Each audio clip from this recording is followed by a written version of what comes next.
Demi menekan laju pertambahan kasus harian COVID-19 yang semakin menggila, pemerintah akhirnya memberlakukan PPKM darurat yang semula dijanjikan berlaku dari tanggal 3 Juli sampai 20 Juli ini. Namun, di tengah perjalanan, beredar rumor bahwa PPKM akan diperpanjang hingga 17 Agustus. Kemudian beredar lagi rumor bahwa PPKM akan diperpanjang hingga 6 minggu. Di mana itu artinya selama bulan Agustus kita bakalan terus menjalani PPKM dan mobilitas warga kembali dilarang. Terakhir, Menteri Koordinator Bidang Pembangunan Manusia dan Kebudayaan atau Menko PMK, Muhadjir Effendi, mengumumkan bahwa PPKM diperpanjang hingga akhir Juli 2021. Sontak saja berita ini menuai banyak protes di sosial media. Banyak rakyat kecil yang menjerit menolak PPKM diperpanjang ini. Bahkan, beberapa pendukung pemerintah dan selebriti pun mulai ikut bersuara menolak perpanjangan PPKM ini. Gimana enggak? Jika di awal COVID-19 melanda Indonesia dulu, pemerintah memberlakukan PSBB, mungkin masih banyak rakyat yang memiliki tabungan untuk bertahan hidup. Belum lagi, ditambah terjadi banyak PHK di mana-mana, bisnis banyak yang mengalami kebangkrutan, dan karyawan terpaksa banyak yang dicutikan tanpa digaji. Ketika PSBB diperlonggar dan kegiatan ekonomi mulai menggeliat, ekonomi perlahan-lahan bangkit dan rakyat kecil mulai bisa mengais-ngais kembali rejeki untuk membangun perekonomian mereka yang sempat porak-poranda akibat COVID dan PSBB. Tapi ketika kini pemerintah kembali menjalankan PPKM darurat, tentu saja banyak rakyat kecil yang menjerit. Belum selesai mereka mengatasi kesulitan akibat PSBB dan PPKM terdahulu, kini mereka harus mengencangkan ikat pinggang kembali untuk mengurung diri di rumah menaati PPKM darurat. Padahal tabungan mereka sudah tinggal sedikit, bahkan tak jarang sudah tidak punya tabungan sama sekali. Tidak hanya rakyat kecil yang menjerit, tapi pengusaha juga mulai berteriak karena selama PPKM dan mobilitas dibatasi, bisnis semakin sekarat. Padahal mereka juga memiliki banyak karyawan yang harus digaji setiap bulan. Belum lagi mereka juga harus menghidupi keluarga mereka sendiri dan membayar tagihan-tagihan usaha yang jumlahnya tidak sedikit tersebut.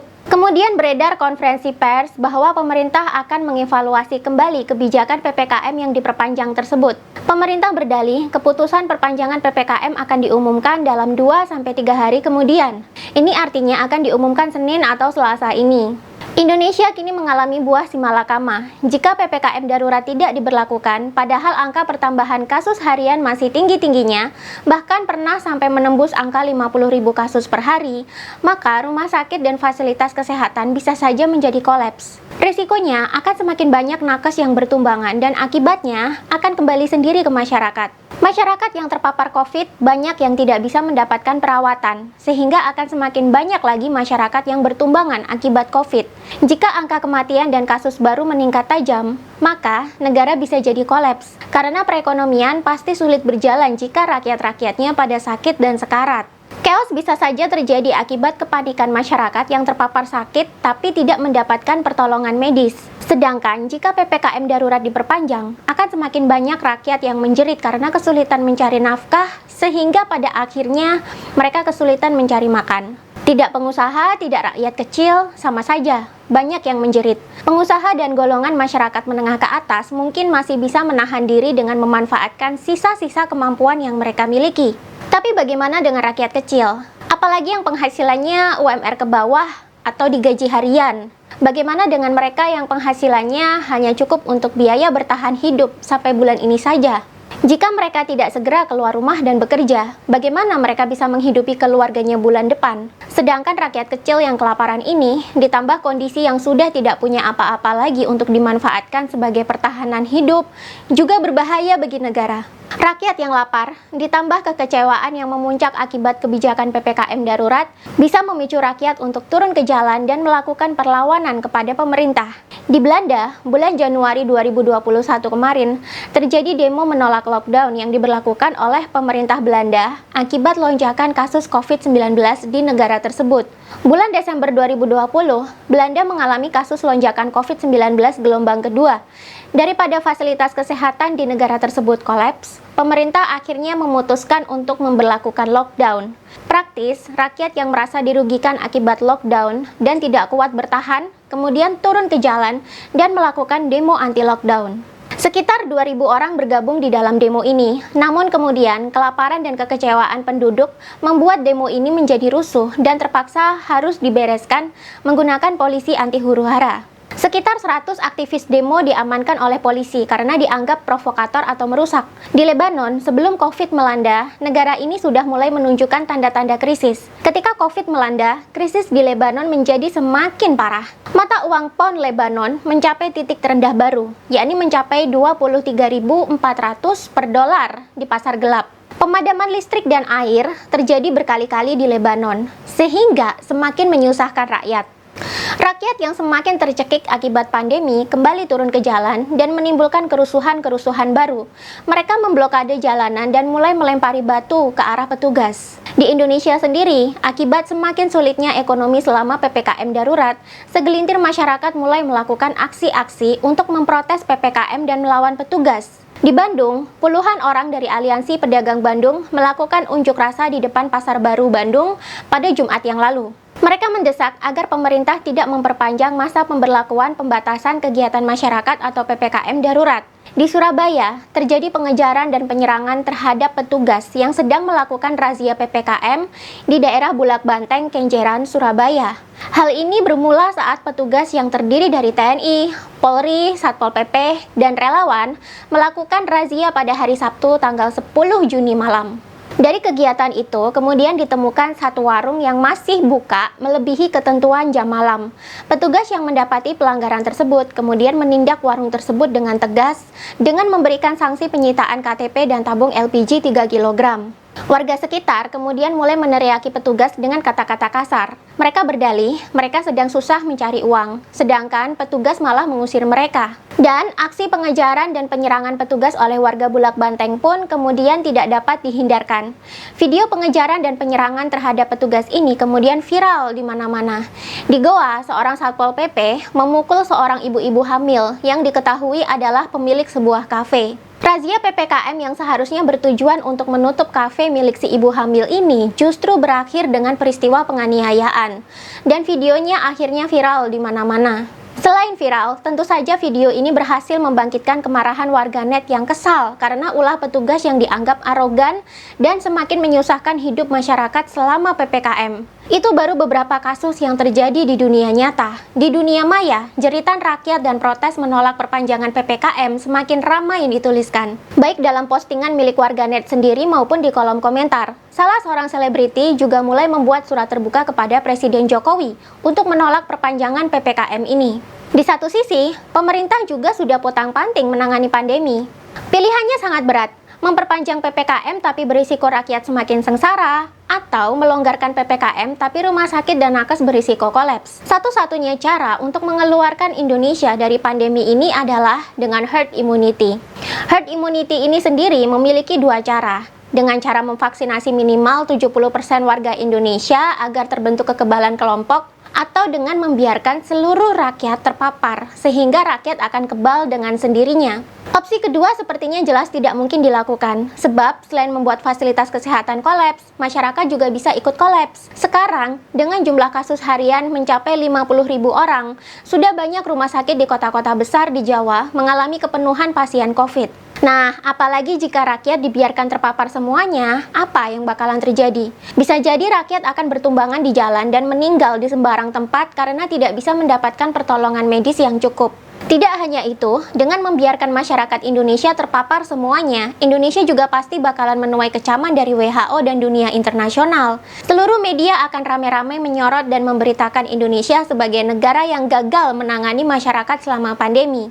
Akibatnya bisa ditebak, daya tawar Indonesia di mata dunia bakalan jatuh, dan negara-negara asing akan berebut mengintervensi Indonesia dengan dalih bantuan asing. Makanya opsi pertama, yakni vaksinasi, menjadi pilihan pemerintah, walaupun dengan segala konsekuensinya. Pemerintah sendiri sampai harus menambah utang ke World Bank sebesar 500 juta US dollar untuk menangani pandemi dan mempercepat vaksinasi.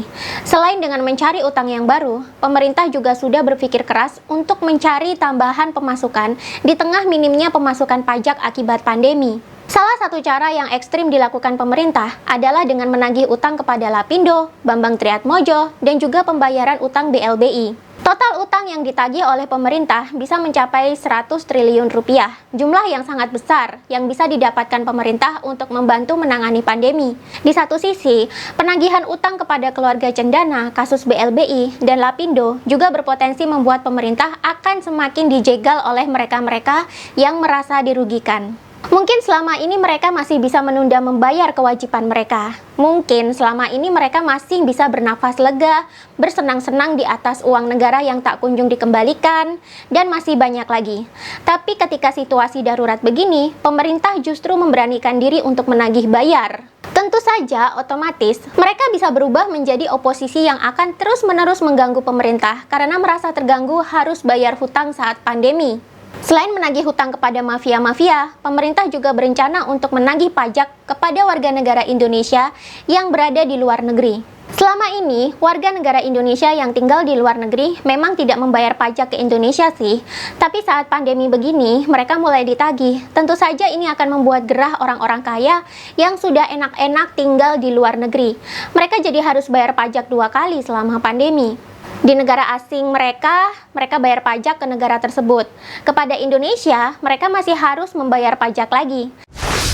Di saat pemerintah melakukan banyak upaya untuk segera menyelamatkan negeri ini dari pandemi, letupan kemarahan masyarakat, terutama dari arus bawah, mulai muncul akibat perut yang lapar. Kini ancaman kepada pemerintah untuk melakukan protes turun ke jalan melawan pemerintah sudah mulai beredar di sosial media. Warga yang semula netral pun kini mulai banyak yang terprovokasi untuk ikut meluapkan kekesalan kepada pemerintah. Ditambah lagi, berita hoax dan simpang siur terkait COVID sangat banyak beredar, baik di sosial media maupun di WhatsApp group. Mulai dari konspirasi COVID yang sudah semakin ngawur, doktrin kalau vaksinasi itu haram dan berbahaya, hingga doktrin kalau COVID itu tidak nyata, semakin simpang siur dan menarik perhatian banyak masyarakat arus bawah. Apalagi ditambah kondisi masyarakat kita yang minim literasi, ini bikin orang-orang jadi suka menelan mentah-mentah apapun doktrin konspirasi yang dianggap mampu menyuarakan kesulitan mereka. Rakyat yang lapar, ditambah masih banyaknya literasi atau minat baca yang rendah, akan membuat mereka hanya mau mendengar berita-berita terkait COVID yang sesuai dengan suara dan kondisi mereka aja. Ironisnya, teori konspirasi COVID menjadi model informasi yang dianggap mampu menenangkan hati rakyat dan meningkatkan imunitas. Konspirasi COVID yang sudah semakin ngawur dan tercampuri hoax ini bahkan dianggap sebagai berita valid satu-satunya. Dengan mengetahui bahwa COVID ini tidak nyata dan hanya sekedar konspirasi bisnis saja, ini bisa membuat rakyat tak lagi peduli dengan segala anjuran pemerintah. Bagi rakyat yang mengalami kesulitan selama pandemi, konspirasi COVID bisa menjadi doktrin yang bagus untuk jadi pemicu gerakan massa turun ke jalan dan melawan pemerintah. Contohnya seperti propaganda yang sudah beredar di sosial media seperti ini. Bagi rakyat kecil, terutama yang minim literasi, tidak akan ada waktu untuk melakukan riset tentang kebenaran teori-teori konspirasi yang beredar dan yang mereka dengar. Bagi mereka, COVID itu tidak nyata. Yang nyata adalah kelaparan dan kesulitan cari uang. Karena itu protes melawan pemerintah untuk menghapuskan COVID harus dilaksanakan. Setidaknya begitulah doktrin yang beredar. Dan rakyat yang sudah kesal plus lapar ini sangat mudah sekali untuk diprovokasi. Tinggal disenggol sedikit saja, mereka sudah akan mengamuk dan turun ke jalan untuk melakukan demonstrasi. Apalagi semenjak tahun 2020, memang sudah ada pergerakan oknum yang sengaja menyiapkan rakyat untuk demo dengan berdasarkan konspirasi COVID ini. Entah demonya akan digelar kapan, yang jelas pergerakan untuk menyiapkan demo akbar atau people power itu ada. Jika demo akbar ini pecah, ditambah dengan bergabungnya masyarakat kecil yang kelaparan dan frustasi turun ke jalan, maka tak menutup kemungkinan demo akbar tersebut akan ditunggangi oleh oknum-oknum yang memiliki kepentingan politik di Indonesia. Demo yang semula memprotes kebijakan PPKM atau meminta status COVID dicabut, bisa jadi akan ditunggangi oleh kelompok-kelompok mafia dan oposisi yang membenci pemerintah, atau kelompok-kelompok pengusung ideologi asing yang memang ketiganya sama-sama ingin menggulingkan pemerintahan Jokowi. Jadinya adalah pandemi berbonus menggulingkan presiden. Bila pemerintah tidak segera memperhatikan kondisi ini, maka Indonesia bagaikan sedang menggenggam sebuah bom yang siap diledakkan kapan saja. Sekali saja ada yang memantik pemicunya, maka bom ini akan meledak di mana-mana dan menghanguskan Indonesia. Bila ini terjadi, tentu rakyat kembali yang akan menerima akibatnya. Mari kita belajar dari Arab Spring. Arab Spring yang sukses terjadi di tahun 2011 adalah contoh nyata penggunaan people power untuk menggulingkan beberapa presiden di negara-negara Arab, bahkan merubah model kepemimpinan di beberapa negara di sana. Peristiwa Arab Spring bermula awalnya di Tunisia. Sebelum people power bergerak dan menimbulkan gelombang demonstrasi besar tanpa henti, Tunisia awalnya sudah mengalami kesulitan ekonomi. Media-media mainstream di dunia menyoroti bahwa Tunisia dipimpin oleh seorang presiden yang diktator selama bertahun-tahun.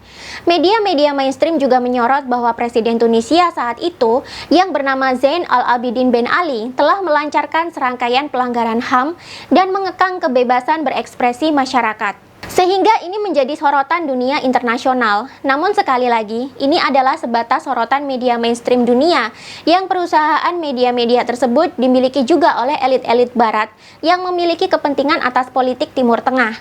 Tentu saja, yang paling mengerti kondisi Tunisia adalah warga mereka sendiri. Arab Spring yang awal mula terjadi di Tunisia baru merembet ke negara-negara Arab lain seperti Suriah, Mesir, Yaman, Libya, dan masih banyak lagi. Gejolak di Tunisia terjadi karena awalnya pecah pertengkaran antara warga sipil dengan seorang petugas atau aparat. Ceritanya, ada seorang pemuda yang terpaksa berjualan sebagai pedagang kaki lima karena begitu sulitnya ekonomi di Tunisia waktu itu. Namun, ketika sedang membuka lapak dagangannya, pemuda ini mengalami cekcok dengan petugas karena dirazia. Di satu sisi, pemuda tersebut harus berdagang untuk mencari nafkah. Di sisi yang lain, petugas harus merazia dan mengusir pemuda tersebut karena tidak memiliki izin. Pertengkaran hebat pun terjadi, namun sang aparat akhirnya gelap mata dan keluarlah kata-kata hinaan terhadap pemuda tersebut. Pemuda yang merasa tidak terima dihina oleh aparat akhirnya mendatangi kantor wali kota dan mengajukan protes. Namun, aduan si pemuda ini tidak mendapatkan tanggapan berarti oleh wali kota setempat. Karena kesal, akhirnya pemuda tersebut melakukan aksi bakar diri di depan kantor wali kota. Aksi ini kemudian disorot oleh banyak media dan viral di media-media sosial dan YouTube. Propaganda, ujaran kebencian, dan hoax pun ikut menyebar bersamaan dengan menyebarnya video dan foto-foto aksi bakar diri sang pemuda tersebut. Rakyat Tunisia yang mulai kelaparan, akhirnya kemarahannya terhadap presiden memuncak. Tak lama setelah aksi bakar diri tersebut diunggah ke media sosial, TV, dan YouTube, gelombang demonstrasi pun pecah. Tercatat di Tunisia ada setidaknya 5 kali gelombang demonstrasi besar. Tak jarang diantaranya berakhir dengan kerusuhan. Seiring dengan maraknya gelombang rakyat turun ke jalan, propaganda dan pesan-pesan kebencian terhadap Zain Al-Abidin Ben Ali terus menyebar ke setiap lini masa sosial media dan di YouTube. Ditambah, media-media lokal dan internasional juga ikut meliput demo-demo besar ini, maka semakin besarlah kebencian rakyat kepada presiden mereka. Ditambah, Amerika Serikat juga mulai mendukung demo-demo ini, maka demonstrasi dan kebencian rakyat pun semakin tidak terkendali. Untuk menghindari kekacauan yang lebih parah di Tunisia, Presiden Zain Al-Abidin Ben Ali kemudian memutuskan untuk mengundurkan diri dari jabatannya sebagai presiden. Ia bahkan sampai harus melarikan diri bersama anak dan istrinya ke Arab Saudi untuk menghindari kejaran massa dan tuntutan peradilan atas banyaknya pelanggaran HAM yang dituduhkan kepadanya. Tumbangnya rezim Zain Al-Abidin Ben Ali ini akhirnya menginspirasi rakyat di negara-negara lain di Timur Tengah. Masifnya pemberitaan kudeta Presiden Zain Al-Abidin Ben Ali, ditambah maraknya propaganda keberhasilan seorang pemuda membakar diri hingga menyebabkan pecahnya gelombang demo besar atau people power, ini membuat negara-negara lain di Timur Tengah akhirnya melakukan people power atau demo akbar juga untuk menumbangkan presiden-presiden yang tidak mereka sukai. Dan di setiap aksi people power tersebut selalu ada media lokal, media internasional, sosial media, dan YouTube yang berperan penting dalam menyebarkan propaganda-propaganda kebencian terhadap pemimpin. Seketika negara-negara Arab pun mengalami gelombang demo besar dan serentak. Karena itu, muncullah istilah Arab Spring, karena memang terjadi pada musim semi di Jazirah Arab tahun 2011. Presiden Mesir, Yaman, dan Libya pun berhasil digulingkan. Sedangkan di negara-negara Arab lain seperti Palestina, Maroko, Kuwait, Bahrain, Sudan, Irak, Suriah, Saudi Arabia, Oman, dan Algeria juga mengalami gejolak politik. Ada yang berujung pada penolakan kabinet, penuntutan pengunduran diri Perdana Menteri, dan ada pula yang berujung pada penolakan Perdana Menteri atau pemimpin-pemimpin lainnya. Dampak paling parah dari adanya Arab Spring adalah meletusnya perang sipil di Irak dan Suriah yang tidak berhenti sampai sekarang. ISIS juga mulai muncul untuk berperang melawan pemerintah resmi Irak dan Suriah sambil menjarah tambang-tambang minyak yang ada di sana. Jutaan orang terpaksa hidup di bawah ketidakpastian perang sampai sekarang. Jika dilihat kondisi Indonesia dan Tunisia, tentu kita memiliki banyak kemiripan. Kondisi rakyat yang sedang susah akibat PPKM, dibarengi dengan masifnya razia dan pengetatan aparat selama PPKM, ditambah rendahnya literasi masyarakat Indonesia, membuat kita harus makin sadar. Negara ini sedang tidak baik-baik saja. Jangan sampai propaganda dan hoaks bertebaran dan mengalahkan akal sehat rakyat sehingga terjadi hal-hal yang tidak diinginkan seperti di Tunisia dan di negara-negara Timur Tengah lainnya. Apalagi jika sudah ada intervensi dari negara asing yang maju, habislah kita.